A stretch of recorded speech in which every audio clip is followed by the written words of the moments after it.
new video this noon showing the destruction in Ukraine on the first anniversary of the war. Today marks 1 year since Russian tanks rolled into Ukraine, firing the first missiles. So far, more than 10 million Ukrainians have left their homeland to escape, but the rush to safety has created a humanitarian crisis growing by the minute.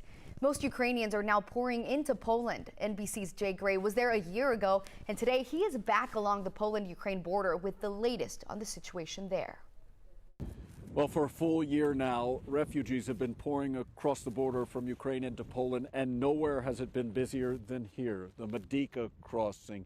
In the last year, more than 1 million refugees have come through these gates and into Poland. Of course, some moving on further into Europe, even over to the U.S. And the stream continues, not nearly as intense as it was at the beginning of the war, but still overall 20,000 or more a day leave Ukraine and move into Poland. But understand, these borders are a revolving door now. So you've got the families coming in looking for shelter, looking for safety, but you've also got people going back to Ukraine with much needed supplies, and of course some of them joining the fight along the front lines. There is concern that the number of refugees will continue to grow, that this humanitarian crisis will continue to expand, especially if, like most military analysts believe, the fighting intensifies over the next several months. So we'll get into the spring, and that'll make ground war easier for the troops to move, the tanks to get in and out, and so that's going to escalate things. And so